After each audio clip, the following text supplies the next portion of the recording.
was certainly caught by how incredibly hostile our culture has become to masculinity.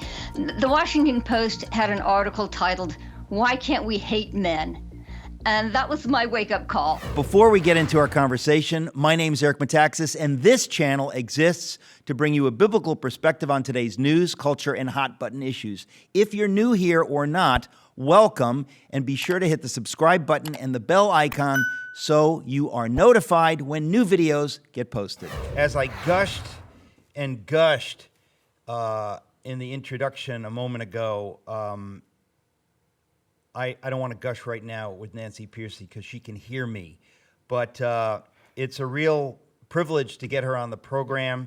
She has written many spectacular books. The most recent one is called The Toxic War on Masculinity: How Christianity Reconciles the Sexes. And it does. Nancy Pearcey, welcome.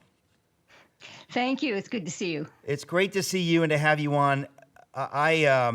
As I said in the introduction, I've read the book, so I'll try not to talk too much. But what you have done here is very important. You give us the intellectual background for understanding masculinity and how Christianity uniquely and utterly reconciles the sexes. So my first question, of course, is why did you choose to write this book of all the things you might have written about? Well, my eye was certainly caught by how incredibly hostile our culture has become to masculinity. The Washington Post had an article titled, "Why Can't We Hate Men?" And that was my wake-up call. I said, wait, in a respected mainstream publication like this, a Huffington Post editor tweeted hashtag "kill all men." And you can buy t-shirts that say, "So many men, so little ammunition."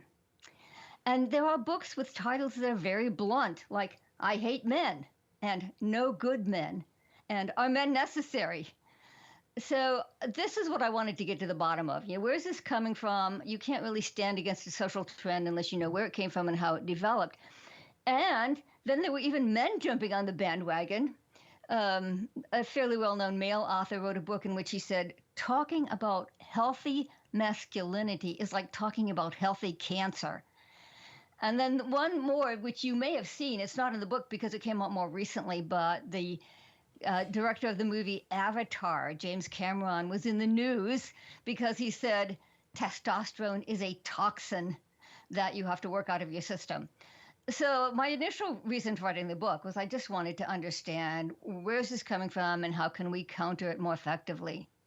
Well, it's interesting. I obviously this has been in the culture for quite some time, and it's gotten particularly pointed in more recent years. But a number of years ago, my sense of this led me to write a book called Seven Men, and the way I dealt with it, which is just to tell to give seven short biographies of seven, in my estimation, great men, and what it is that's uniquely great about them and about their manliness.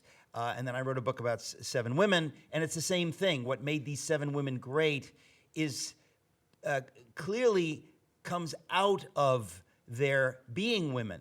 And so we're seeing an attack on the one hand on men, we're seeing an attack on women. It's an attack on the image of God, and it's an attack on God. There's no question in my mind that this is all an attack on God. But I'm so glad that you focused. I mean, you've really homed in on various aspects of this war on masculinity in the book and on the roots. So why don't we start with how this developed? Because a lot of people have this, I think a lot of people don't really understand how this has been worked out in history. You know, what was a man and a father in the 19th century, for example, and how that led to, and you deal with that in the book wonderfully. So why don't we start there? A lot of people would say, oh, well, this hostility to masculinity perhaps came out of the 1960s, second wave feminism, but it actually started much further back. And this was a surprise when I started researching the book. You have to go all the way back to the Industrial Revolution, because prior to that, men worked with their husbands, men worked with their wives and their children all day on the family farm, the family industry, the family business. And so the cultural expectation on men focused much more on their caretaking role. In fact, here's a historical fact that was very surprising. Most of the books and literature written on parenting back then addressed fathers. If you go in a typical bookstore today, they're mostly addressed to mothers.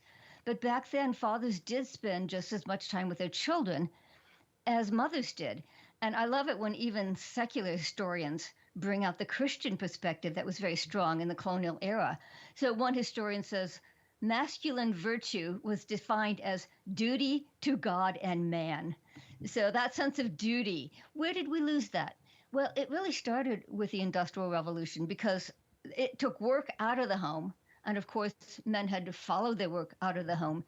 And for the first time, they're working in factories and offices. They're not working with people they love and have a moral bond with their families. And that's when you see the literature start to change. People started to protest. They didn't like what they were seeing. They began to protest that men were becoming individualistic, egocentric, self-interested, greedy and acquisitive. I'm using the language of the day.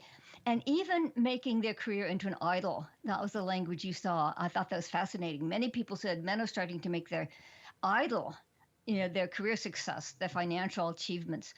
So this was the first time negative language was applied to the male character. And of course, if the problem was men getting disconnected from their families, that does suggest what the most important solution is, which is reconnecting men to their families, which I have a whole chapter on that as well. But that's how far back you really have to go to find people very explicitly arguing that the male character has become degraded. And the language surprised me because it's almost as much as hostile as what we see today. But what's interesting to me is how it's anybody who has a biblical worldview understands this is perfectly unbiblical. The idea to demonize any group, it's exactly like racism. To demonize men, to demonize women, to suggest that they are intrinsically flawed is a satanic project. And we're seeing it happen. Obviously, we're seeing it happen with men, but we're seeing the same thing happen with really the erasure of women. And ultimately, it's an attack on God and God's view of men and women. Well, exactly. Even in the 19th century, since you asked the historical question, you see people start to say, the father is the prototype of God in the family. And yet, all of a sudden, he's not here. We're used to being men being out of the home all day. But back then, it was a shock. Like, where are the fathers? The leading psychologist of the day said, our boys are now half orphaned because their fathers were not in the home. And so I wanted to see, why was this cultural shift? It was because, like you say, because the father is the prototype of God in the family. Apart from God, apart from, the domestic influence of a wife, oftentimes that is where men go. And it's why, God wants us typically to be in a marriage, because there's something that men do for women and something that women do for men that's beautiful, and it's God ordained. And so when you talk about men suddenly finding themselves away from their families most of the time, in a secular environment, and in an environment filled with other men. In other words, there's something there when you think about what happens sociologically, the idea that men are not spending time with wife and kids in the home environment, but are suddenly now in this environment with other men most of the time. That's also a strange development, and it really led to, I think it was self-reinforcing in a sense. It creates this separation, or it creates a kind of an environment where men maybe begin looking down on women or begin treating them because they're not around them as much. This kind of hyper-masculine society develops. In other words, there are truths there, so it's a little bit complicated. But what's wrong about it is it's a fatalistic, unbiblical view of who men are. Yes, and about the end of the 19th century, what happened is men began to say, well, this is just who we are. Before that, the biblical view held enough sway that men still felt, okay, my behavior needs to change. I need to live up to a biblical concept of masculinity. But then, as a culture secularized, that's when men began to say, well, what we now have is the Andrew Tate phenomenon, right? Fast cars, fast money, fast women. And Andrew Tate specifically says, I'm a pimp.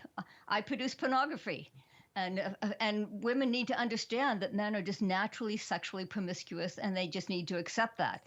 So that's where the beginning of the Andrew Tate phenomenon comes from. And by the way, even Christian men are being drawn into it. I have a former graduate student who now teaches high school. And she said, all of my male students are fans of Andrew Tate. Yeah. They're even putting Andrew Tate quotes in the yearbook. I said, where do you teach? She's at a classical Christian school. Yeah. So if churches are not giving men a strong, healthy, biblical model of masculinity, they are reaching out to these online influencers who are teaching a very secularized view. And that's why it's so important for us to get the biblical view out there, competing with it, so that even our Christian young men are not reaching out to the Andrew Tates of the world. Well, I really do think that, sometimes these bad symptoms are a sign of deeper health, in the sense that I think young men are looking for real masculine role models. And to a large extent, they haven't found that in churches. Churches, as you well know, have been feminized. This is going back into the 19th century in America. But in this century, the virtues that seem to be held out are to be nice, to be winsome. And of course, there's a place for winsomeness, but there's also a place to be a warrior. And a lot of that stuff has been bleached out of even the church's version of what it is to be a man. So it's no wonder, really, that men, especially young men, are attracted in these various directions. Yes, a lot of it's because we've lost the notion of the cultural mandate. In my book, I bring people back frequently to the cultural mandate, which is in Genesis 1. Half my students don't even know what the term means. In Genesis 1, God's created the universe. He creates the first human couple. And then what is the very first thing he says to them? Be fruitful and multiply and subdue the earth. So that's your purpose. That's why I created you. And in the streamlined language of Genesis 1, we can unpack that. It doesn't mean just have families, but historically, all of the social institutions grow out of the family. The family becomes a clan, a village, a nation. You need social institutions for specific purposes, like you need a state, you need a church, you need a school, you need a marketplace. And so this is a very rich calling for both men and women, but we're talking about men here, that their job is to build up all of the social environment.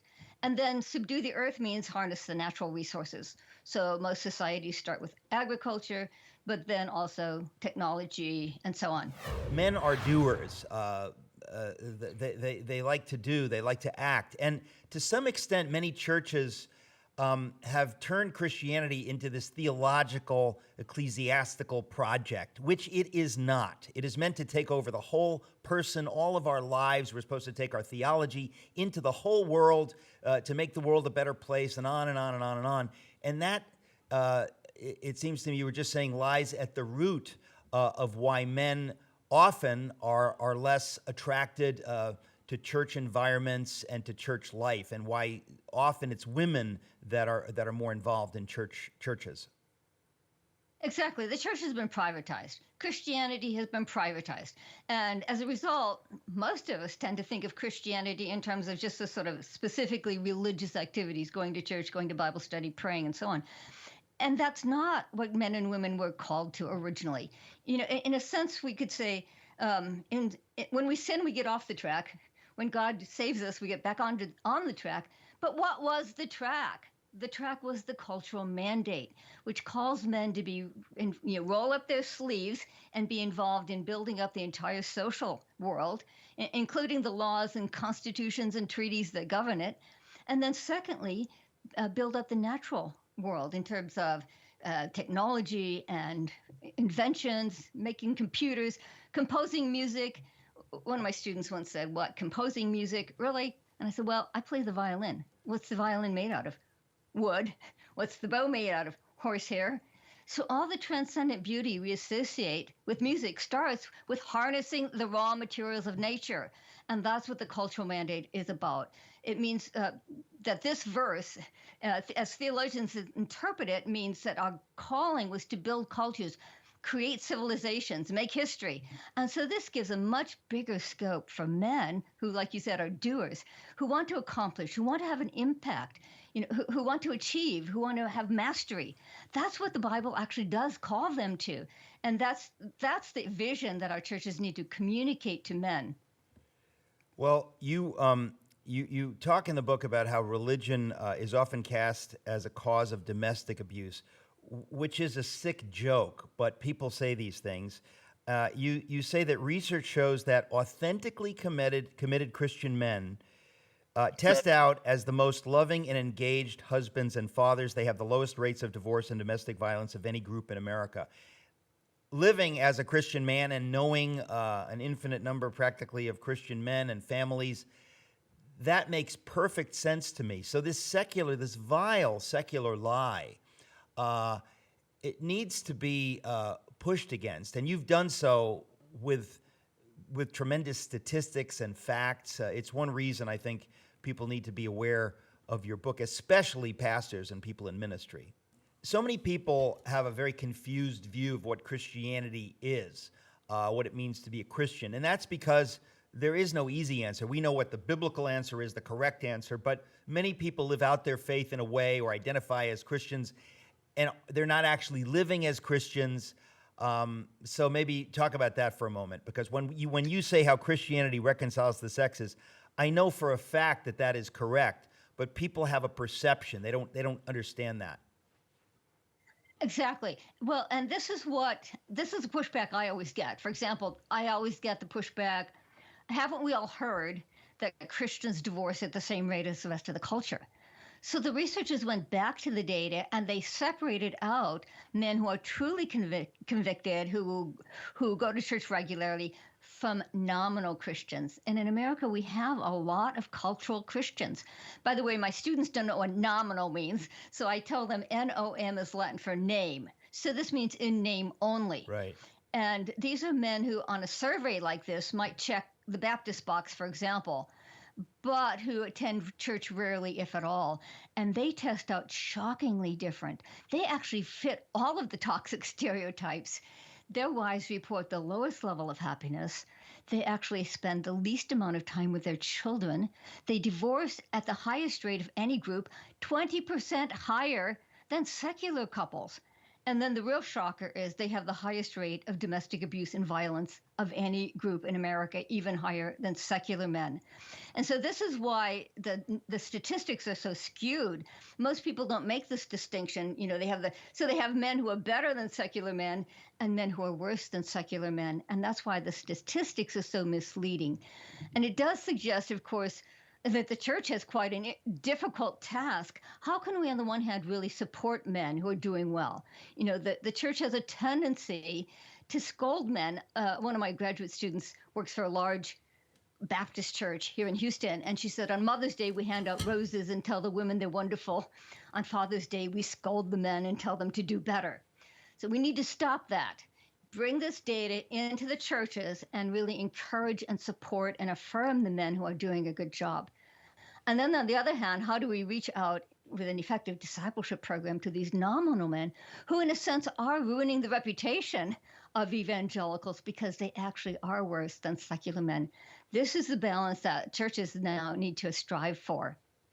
That's fascinating. And again, when we're talking about, secular men, probably the data, I guess, a lot of secular men don't get married, and maybe the few who do, or would be more inclined to be good husbands because they don't believe in the idea of marriage. Where you find a lot of nominal Christians believe in the idea of marriage, and then get married, maybe don't take it so seriously. Who knows? All I know is that my experience has been that those men who are very serious about their faith are more than anyone alive dedicated to their families, to their wives, and it's a beautiful thing. And again, the difference is that they're actually living out God's idea of what it is to be a man, and that's part of the problem.